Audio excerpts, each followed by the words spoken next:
Hey everybody, this is State Senator Robert Peters. I just wanted to give you an update about this week, what was happening down here, and what I've been working on. So this week we had a group of folks come from the End Money Bond Coalition to do a rally in the rotunda of the Capitol.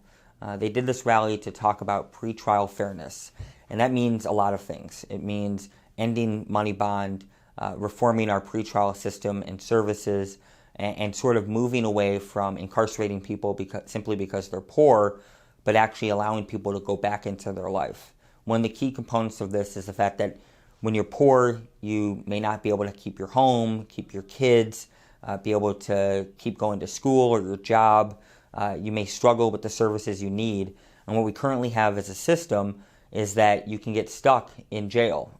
So for example, Cook County Jail for 1, 2, 3 days, and you're not guilty of anything except that you have no money and no wealth. So what we need to do is move away from a system where you're incarcerated simply from being poor, but able to go on with your life and then come back to court later at a later date. So that's a rally that happened. I was able to speak at that. I was able to talk to folks. And the history behind this is 4 years ago, I helped start that coalition with a group of other people. And I remember when we first started this and everybody was sort of laughing at us, that there's no way this could get done, that there's no way this is possible. But because of so much advocating and organizing, and because more and more people got involved, here we are 4 years later on the cusp of making history here in Illinois. And I think it's a very important piece of talking about what it means to have safety and justice. Oftentimes when we think about safety, we think about the same old policies that really haven't worked for people. If people don't have a home, they can't drink their water, they can't live comfortably because they don't have a good job, that's not a safe environment. That's not a safe environment for kids. It's not a safe environment for parents. It's not a safe environment for the community. We know what safety and justice looks like in our communities throughout the city. And so the thing I'm fighting for is to reimagine and win that safety and justice. On top of that, I moved a bill in committee that expands civics education. So last year, we did a bill that did civics education in the Department of Corrections, so in prisons. We're expanding it to the Department of Juvenile Justice so that young folks who are in juvenile justice can understand their rights, in terms of civics, understand they have the right to vote, understand how government works, so that they can come out of juvenile justice and understand that they can participate in our democracy.